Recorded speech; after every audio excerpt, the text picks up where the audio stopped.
यह कथा आदि पर्व के अंतर्गत चैत्र रथ पर्व से है। क्रमबद्ध और प्रामाणिक कथाएं सुनने के लिए चैनल सब्सक्राइब अवश्य करें। आइए कथा प्रारंभ करते हैं। भगवान वेदव्यास के वहां से चले जाने के बाद पांचों पांडव प्रसन्न चित्त होकर माता कुंती को आगे करके पांचाल देश की ओर चल पड़े। लोग उत्तर दिशा की ओर एक दिन और एक रात यात्रा करने के बाद वे गंगा के तट पर स्थित सोमास्त्र यायड़ नामक तीर्थ में पहुंचे। रात्रि का समय था। उस समय मार्ग को प्रकाशित करने और सबकी रक्षा के लिए महाबली अर्जुन अपने हाथ में जलती हुई मशाल लिए सबसे आगे चल रहे थे। उसी समय उसी तीर्थ के निकट गंधर्वराज अंगारपर्ण, जिसे चित्ररथ भी कहा जाता था, अपनी प्रिय पत्नी के साथ गंगा के जल में क्रीड़ा कर रहा था। वह अत्यंत तेजस्वी और बलवान था। पांडवों के पैरों की आहट और अर्जुन की मशाल का प्रकाश उस तक पहुंच गया। उसने देखा कि कुछ मनुष्य रात्रि के समय उसी की ओर बढ़े चले आ रहे हैं। तो यह दृश्य देखकर वह क्रोध से भर उठा और ऊंचे स्वर में पुकार कर बोला, अरे मनुष्यों, यहीं रुक जाओ, मेरे समीप आगे मत बढ़ो। क्या तुम नहीं जानते कि इस समय गंगा का यह तट हमारा विहार स्थल है? रात्रि का यह समय यक्षों, गंधर्वों और राक्षसों के लिए निश्चित माना गया है। शेष दिन का समय मनुष्यों के कार्य करने के लिए है। जो मनुष्य हमारे समय में हमारे स्थान पर आ जाते हैं, उन्हें हम गंधर्व और राक्षस पकड़ लेते हैं। इस समय रात्रि में गंगा के जल में प्रवेश करने वाले मनुष्यों और बलवान राजाओं तक को भी हम तुच्छ समझते हैं। इतना कहकर अंगारपर्ण ने अपना परिचय दिया। मैं गंधर्वराज अंगारपर्ण हूं और कुबेर का प्रिय मित्र हूं। यह वन भी मेरे ही नाम से प्रसिद्ध है। मैं यहाँ गंगा जी के तट पर अपनी इच्छा के अनुसार विहार करता हूं। मेरी उपस्थिति में यहाँ न देवता आते हैं, न यक्ष, न राक्षस और न ही मनुष्य। फिर तुम लोग यहाँ कैसे चले आए? गंधर्वराज की बात सुनकर अर्जुन तनिक भी विचलित नहीं हुए। उन्होंने अत्यंत शांत स्वर में उत्तर दिया, हे गंधर्व, समुद्र, हिमालय और गंगा का तट रात्रि हो या दिन हो या संध्या किसी एक के अधिकार में नहीं हो सकता।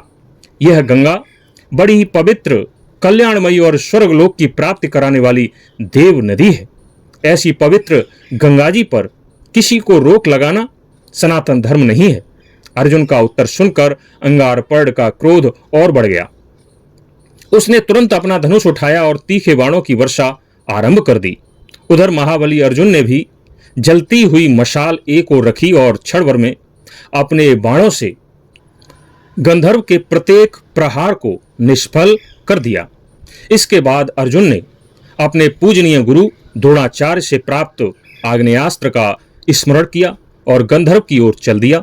आग्नेयास्त्र के प्रभाव से गंधर्वराज का दिव्य रथ क्षण भर में जलकर भस्म हो गया।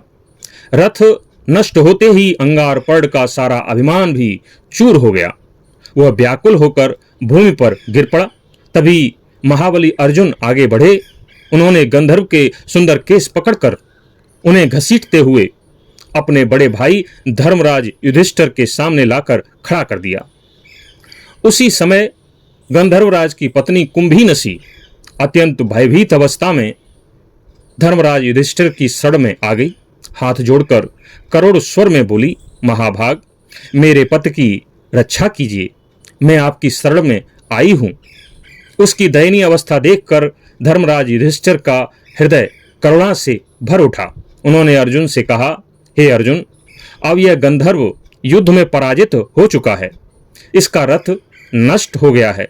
अब इसकी पत्नी स्वयं इसकी रक्षा के लिए हमारी शरण में आई है। ऐसे शत्रु को जो पराजित हो चुका हो और जिसकी रक्षा के लिए उसकी स्त्री शरण में आई हो, मारना क्षत्रिय धर्म नहीं है। इसे जीवित छोड़ दो। अपने श्रेष्ठ भ्राता की आज्ञा सुनकर अर्जुन ने तुरंत गंधर्वराज को मुक्त कर दिया। उन्होंने कहा, गंधर्व, अब तुम निश्चिंत होकर जाओ, तुम्हें जीवन दान दिया जाता है। अब शोक मत करो। अर्जुन द्वारा जीवन दान मिलने पर वह गंधर्व अत्यंत विनम्र हो गया। अब उसके स्वर में न क्रोध था न अभिमान। उसने हाथ जोड़कर कहा, महाभाऊ अर्जुन, आज मैं तुमसे अत्यंत प्रसन्न हूं। तुमने युद्ध में मुझे पराजित किया, फिर भी मेरे प्राणों की रक्षा की। ऐसा आचरण केवल सच्चे क्षत्रिय ही कर सकते हैं। फिर वह बोला, आज से मैं अपना पुराना नाम अंगारपर्ण त्याग देता हूं। आपके दिव्यास्त्र की अग्नि से मेरा यह विचित्र रथ जल गया है। पहले मैं विचित्र रथ के कारण चित्र रथ कहलाता था, परंतु अब मेरा नाम दग्ध रथ हो गया है। कुछ क्षण मौन रहने के बाद चित्ररथ ने अर्जुन से कहा, मैं तुम्हें एक अत्यंत दुर्लभ और दिव्य विद्या प्रदान करना चाहता हूं। इसका नाम है चाक्षुषी विद्या। अर्जुन ने आदरपूर्वक पूछा, गंधर्वराज, यह विद्या आपको कहां से प्राप्त हुई? गंधर्व ने उत्तर दिया, यह अत्यंत दुर्लभ विद्या है। विश्वावसु ने मुझे प्रदान की है। चित्ररथ आगे बोला, इस विद्या के प्रभाव से मनुष्य बिना किसी बाधा के तीनों लोकों में स्थित सूक्ष्म से सूक्ष्म वस्तुओं का भी दर्शन कर सकता है। जो सामान्य नेत्रों से दिखाई नहीं देता, वह भी इस विद्या से प्रत्यक्ष हो जाता है। इतना कहकर चित्ररथ ने विधिपूर्वक अर्जुन को चाक्षुषी विद्या प्रदान की। अर्जुन ने पूर्ण श्रद्धा और एकाग्रता से उस दिव्य विद्या को ग्रहण किया। इसके बाद चित्ररथ ने कहा, हे पार्थ, मैं तुम्हें अपने दिव्य गंधर्व अश्व भी प्रदान करता हूं। ये अश्व अत्यंत वेगवान हैं। ये कभी थकते नहीं। इनकी गति मन के समान तीव्र है। ये इच्छानुसार किसी भी स्थान पर पहुंच सकते हैं। फिर उसने कहा, इन अश्वों का तेज कभी क्षीण नहीं होता। युद्ध हो, वन हो या पर्वत, ये हर स्थान पर समान गति से दौड़ते हैं। चित्ररथ का यह स्नेह देखकर अर्जुन भी अत्यंत प्रसन्न हुए। उन्होंने कहा, गंधर्वराज, मित्रता का धर्म दोनों ओर से निभाया जाता है। अतः मैं भी तुम्हें अपने गुरु से प्राप्त आग्नेयास्त्र का ज्ञान प्रदान करूंगा। चित्ररथ ने अत्यंत आदरपूर्वक अर्जुन का प्रस्ताव स्वीकार किया। इस प्रकार जो दोनों कुछ समय पहले घोर युद्ध कर रहे थे, अब परस्पर सच्चे मित्र बन चुके थे। उनके बीच न वैर रहा न अभिमान, अब केवल सम्मान, विश्वास और मित्रता थी। चित्ररथ ने अर्जुन की ओर स्नेहपूर्वक देखते हुए कहा, पार्थ, तुम सोच रहे होगे कि मैंने बिना किसी कारण तुम लोगों पर आक्रमण क्यों किया, क्योंकि इस समय तुम लोग रात्रि के अंधकार में अपनी पत्नी के बिना और किसी ब्राह्मण पुरोहित के संरक्षण के बिना यात्रा कर रहे हो। इसी कारण मैंने तुम्हें परास्त करने का प्रयास किया। चित्ररथ आगे बोला, जो मनुष्य ब्रह्मचर्य का पालन करता है, वेदों का आदर करता है और धर्म के मार्ग पर चलता है, उसकी रक्षा स्वयं धर्म करता है। किंतु जो राजा बिना योग्य पुरोहित के महत्वपूर्ण कार्य करता है, उसे अनेक प्रकार की बाधाओं का सामना करना पड़ता है। चित्ररथ ने धर्मराज युधिष्ठिर की ओर देखकर कहा, राजन, राजा का बल केवल उसकी सेना में नहीं होता। राजा की वास्तविक शक्ति उसके धर्म में होती है और धर्म का मार्ग योग्य पुरोहित ही दिखाता है। जिस राजा के साथ वेदों का ज्ञाता, सत्यवादी, तपस्वी, धर्मनिष्ठ ब्राह्मण रहता है, उसका राज्य सदैव सुरक्षित रहता है। कुछ क्षण रुककर चित्ररथ ने आगे कहा, अब तुम लोग अपने लिए एक श्रेष्ठ पुरोहित की व्यवस्था करो। ऐसे महात्मा जो वेद वेदांगों के ज्ञाता हों, तपस्वी हों और धर्म के रहस्यों को भली भांति जानते हों। फिर चित्ररथ ने एक महान ऋषि का स्मरण कराया।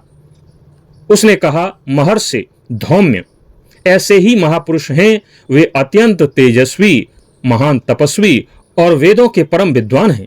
यदि तुम उन्हें अपना पुरोहित बना लो तो तुम्हारा कल्याण होगा। तुम्हारे सभी कार्य धर्मानुसार सिद्ध होंगे।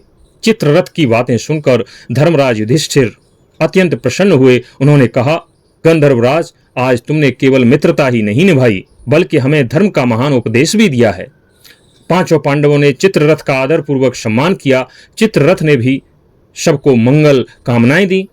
इसके बाद वह अपनी पत्नी सहित अपने दिव्य लोक की ओर प्रस्थान कर गया। चित्ररथ के जाने के पश्चात पांचों पांडव, माता कुंती और उनके साथ चल रहे ब्राह्मण फिर से पांचाल देश की ओर चल पड़े। अब आगे की कथा अगले एपिसोड 68 में सुनाएंगे। तब तक के लिए धन्यवाद। चैनल या पेज सब्सक्राइब अवश्य करें और बेल आइकन अवश्य दबाएं।